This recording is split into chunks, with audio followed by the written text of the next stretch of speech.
د غزني د ښاروالۍ ریاست مسؤلین وایي دغه پروژه د کابل قندهار لوی لارې په 8 کیلومتره برخه چې له غزني ښار څخه تیریږي د ښار د ښکلا او خلکو ته د اسانتیا رامنځته کولو په موخه پلي کړي چې نږدې 7 میلیونه افغانۍ لګښت پرې راغلی.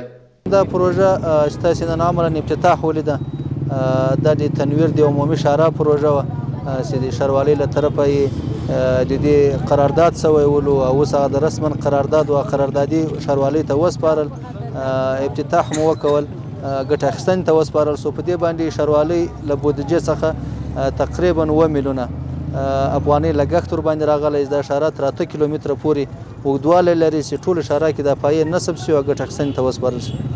برای کیفیت خود پروژه وقتی که ما کیبل‌های مطابق احجام داشتیم همهش رفتیم در بریشنا شرکت تاییدی بریشنا شرکت در کتابچه ژورنال پروژه داریم.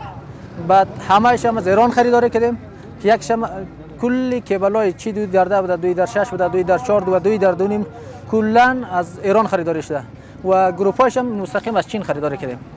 له دې سره د غزني اوسیدونکي د ښاروالۍ ریاست دغه کړنه ستایي او وایي دغه ډول پروژې که له یوې خوا د ښار په ښکلا کې ونډه لري له بلې خوا خلکو ته د تګ راتګ په وخت کې اسانتیا رامنځته کوي او د ترافیکي پیښو په مخنیوي کې مرسته کوي.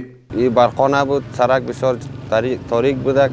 این مسافرایی که از کابل قندهار از جای میامد بازی تاریک بود، زیاتر مردم ناامن فکر میکردن. حال خوب شده اینو ماشاءالله شهر هم روشن شده.